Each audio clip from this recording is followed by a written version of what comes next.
Straight to the point. Okay, so si Matibag Mahigala, ang NBI director, medyo alanganin ang iyang posisyon anang kalakiha kay mamay ang gisulti sa presidente nga wa kuno sa deployment. In fact, si BBM Mahigala, mainguman nga wa kuno deployment. Dili na sa gobyerno kung maahuna. Wa man kuno deployment, mamay sulti Matibag. Pero karon nakita man sa video nga naay deployment. In fact, ang nadakpan taga NBI. Pero misulti po si Matibag nga tinuod na nadakpan pero di man kuno ingon nga operative gyud. Ang nadakpan Mahigala driver kuno sa NBI. Kining ginganlan Mahigala Mil Oragon. Oragon ba yun? Mil Oragon? Oh. 44 anyos. Mo inadakpan.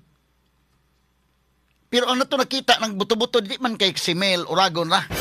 Daghan man to mga taga-NBI agents nga na mag-deployment. Pero maingon po sa Matibag sa pagkakaroon nga ngano kuno naa sila sa area. Kay primero baya nagsud gawas ning iyang katarungan nung nagmaahon. Kay ingon man sa why deployment.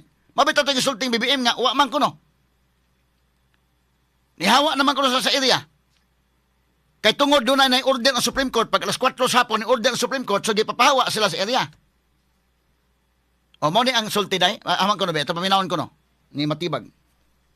Amin pong aming record ng aming po mga ahente at mga employees, siya po ay hindi po opisyal na empleyado ng NBI. Ngunit nung akin pong nagkaroon na po ako ng sariling investigasyon, lumalabas po na siya ay parang volunteer kasama po ng mga ahente po. No?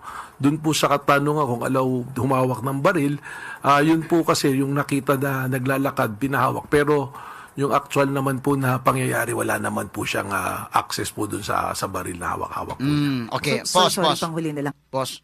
So, malagmit doon ay mga taga-NBI Mahigalang kapuyan sa lulod sa armas dahil ipadanas driver sa, no? Kung maglakaw-lakaw lang.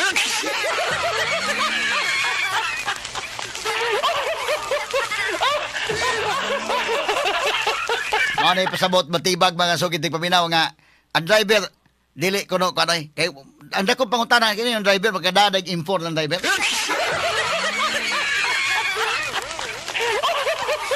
Medyo makatawa na sa tagamay Mahigala, pero ingon siya nga, nakita ko no kanang pagbaktas pa.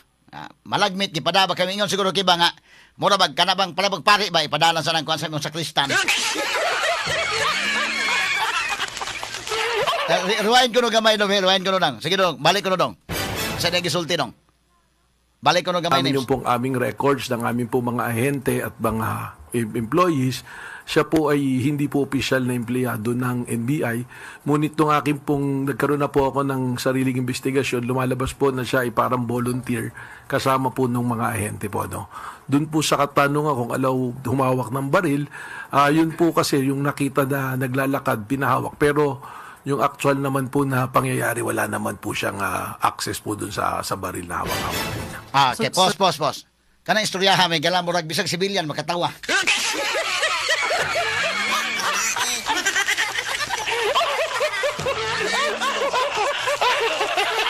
So kung nakita ninyo ton driver sa NBI, driver bang higala maoro may napasangin lang ng tanan. Muna ang mga tao duda nga ang driver ba kaaron mayugi laog stiro nga ni ron. Kay paniro ba yung giingon Matibag wa gyud deployment. In fact mao pa giingon ni BBM, why deployment? Nya nakita sa video na aman. Nusao man na ron. Kaya karon na ana may nakabulyaso. Da kinin driver mo ay napasingilan. Ang pangutana, makadadag pusilan driver. Naingon nga, pagbaktas pa nakada. Ano pagbaktas ba lang? So malagmit, doon ay taga-NBI ano nga, ikaw lang tigunit na ng pusil usa.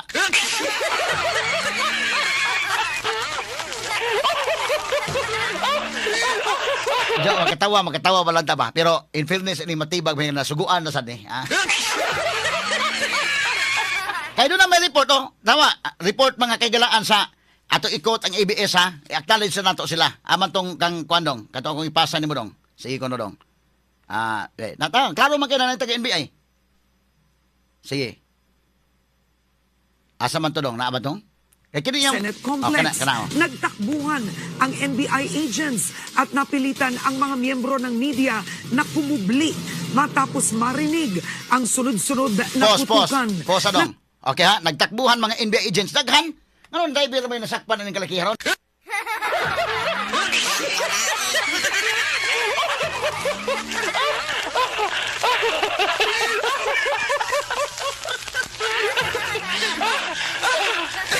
Sige lang. Ibalik ko ng driver kay nakwan. So nasayop tong ingon niya way deployment. Pero karon sunod nga na ako noy deployment kay na request ang taga GSIS. Unya do na request ang taga GSIS. Lisula po ng gracias deployment nga nagbarina man po dito.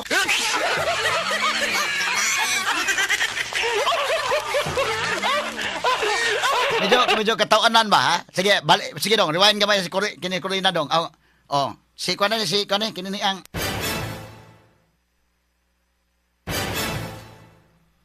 Sige, go ahead. Karen Davila. Go ahead. Ng mga area na konektado sa Senate Complex. Nagtakbuhan ang NBI agents at napilitan ang mga miyembro ng media na kumubli matapos marinig ang sunod-sunod na putukan. Nagpapatrol. Para kagawa sa mga taga-NBI. So, naagyod. Di ba ang gingon ni BBM sa iyang kwan nga wala may NBI dito. Kaya inyo man sa ikwan. Matibag nga wa. Yan ang usama ng kalakiha. Sa tubarong info ang kwan, wala pa ibaw ang presidente sa kwan day. Sige ko no, balikan ko sa BBM. Di sa BBM, wala na, way taga-NBI diha. Dili na taga-gobyerno. Aman tong kang BBM dong. Isa ka to lang dayon siguro, kwan lang dayon. Nabay mo buat do. Pagka gabi ihuman sa buto-buto yun. Naunsa man ng kalakiha mga sukitig paminaw, paita no. Sa to pagwa, giblind si BBM sa hitabo, or unsa man? Kay bawo siya, niya murag pa atik-atik lang tong iha. Pagkagabi human sa buto-buto si Matibag gi-interview man to ni dinay gid siya nga wa gyud kani Sige ko no dong. Ato balikan na ha. Gabi po mga minamahal kong kababayan. Ako'y nais magbigay ng isang statement tungkol sa mga pangyayari sa Senado ngayong gabing ito. Noong 2 oras kalahati ko na minomonitor ang sitwasyon. At nung una kong nabalitaan na naputukan, ay ang una kong tinawagan ay si Sec. John Vic Remulla ng DILG. At tinanong ko, magpa-report ka sa mga pulis na nandun na kung may nangyari, kung meron silang ginawa. At tapos ang sunod na tawag ko naman ay sa NBI. At tinanong ko sa mga NBI at kay Director Matibag, kayo ba ay pumasok sa Senado? Sabi niya, wala kang instruction. Ang sabi sa akin, wala kang instruction, sir. Kaya ba't namin gagawin yun?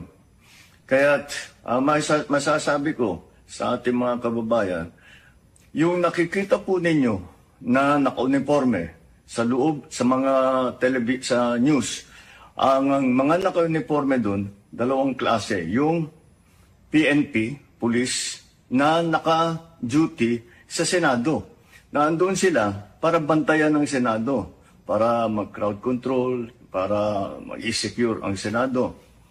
Yung isa pang may hawak na naka-uniforme ay yung Marines, may Marine Detachment na nandun talaga sa Senado, tiga dun sila. Ang pagtrabaho din nila is secure ang Senado at magbigay ng yung nakikita ninyong honor guard. Yan lang ang sundalo o pulis na nasa loob, tiga doon ang nandun. Yung isa pang nakita ninyong grupo na kasibilyan at may hawak ng mga mahaba, mga usayon, yun naman sa Sergeant at Arms ng Senado. So lahat ng nakikita ninyong naka-uniforme o naka-armado ay nandun, ay tiga doon. Nandun sila talaga, doon sila nagjo-duty. At isa pa ay nais kong maibida sa inyong lahat, wala pong instruction kahit na kanino na hulihin si Senator Bato. At ang nangyari, ang NBI, sinabihan ko nung lumabas yung resolution ng Supreme Court, mga alas 4 yung kaninang hapon, ay sinabi ko, umalis na kayo dyan. Nag-comply naman sila. Kaya nung kausap ko si Director Matibag, sabi niya walang NBI doon. Nandito lahat kami sa opisina. Okay, pause. Okay, so mo ni mga higala, no?